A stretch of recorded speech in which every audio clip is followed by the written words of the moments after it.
आप जब प्रातः कालीन उठें तो पहले उठने का नियम लें कि सूर्योदय के 1 घंटा पहले हम उठेंगे। देखो हमारी प्रार्थना मानना।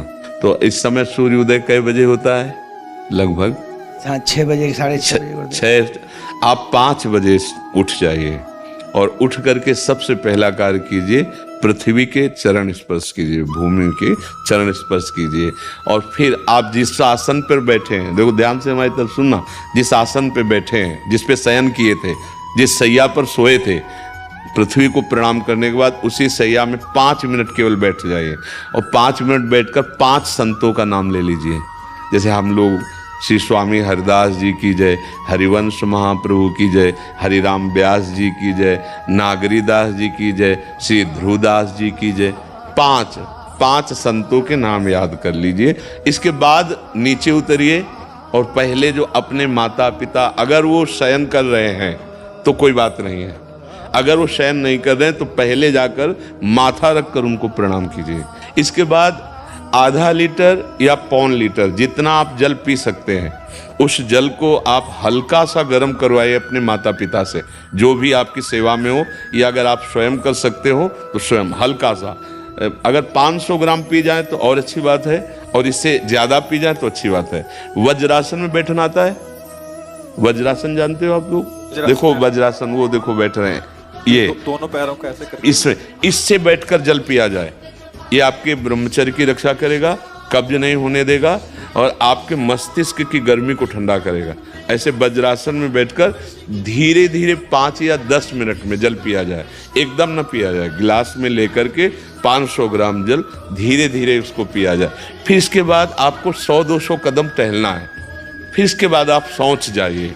शौच अगर आपका पेट साफ हो जाता है, अगर नहीं साफ होता है, कोई ऐसी परेशानी लगती है, तो 1 चम्मच ईसबगोल की भूसी और छोटी हर का आधा चम्मच अगर रात्रि में दूध से या पानी से ले ले तो वो बार बार शौच नहीं लगाएगा, पर आपकी आंतें साफ हो जाएंगी। शौच जाने के बाद स्नान करें और फिर तुरंत, अगर आपको व्यायाम आता है तो करे, नहीं तो सीधा सरल बात होती है, 20 बार बैठ जाए बैठक और 10 बार लेटने वाली दंड।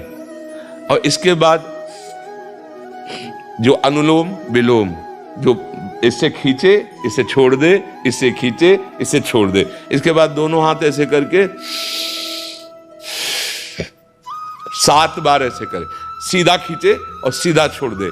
इतना ही तुम्हारे लिए प्राणायाम की आवश्यकता है। अब अपनी दिनचर्या में लग जा। जो पढ़ाई का कार्य दिया गया है, आगे तुम्हें और भजन की बात हम नहीं कह रहे, जो पढ़ाई का कार्य दिया गया है वो भगवान की ही पूजा है।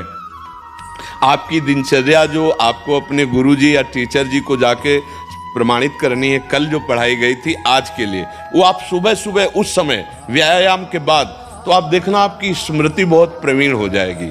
अच्छा, ये आपकी प्रातःकालीन दिनचर्या है। जब आप अपने गुरुदेव के पास स्कूल जाएं, तो हमें आजकल का तो अब पता नहीं, पर हम लोग जब जाते थे तो अपने गुरुजी को प्रणाम करते थे। तो जो स्कूल में आपको पढ़ाई पढ़ा रहे हैं वो तो बात है, अब आपको जो हम खास बात बताना चाहते हैं वो कि देखो अभी छोटे छोटे बच्चे हो, बच्चों में कुछ बच्चे ऐसे गंदे बच्चे होते हैं जिनके गंदी बातें दिमाग में आ जाती हैं और गंदी बातें वो करने लगते हैं आचरण में। आप लोग इतना तो जानते ही होंगे कि गंदी बातें किसे कहते हैं।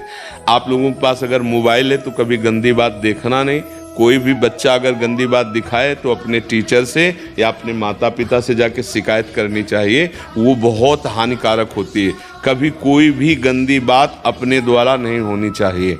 अभी आप नवीन जीवन धारण किए हुए हैं, आप भगवान की प्राप्ति, देश की भक्ति और बहुत अच्छे अच्छे पदों में जा सकते हैं। अच्छे पवित्र आचरण और पवित्र संस्कार।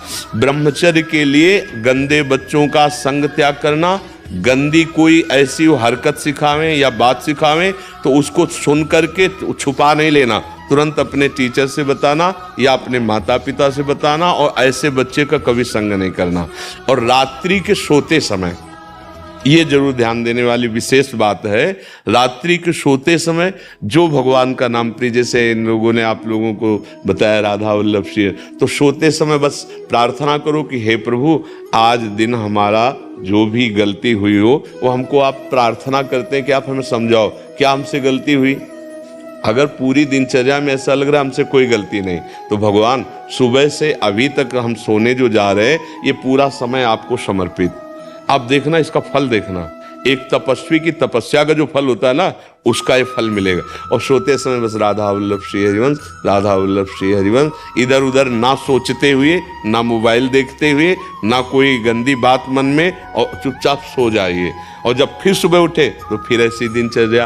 और पढ़ाई इस समय तुम्हारा भजन है।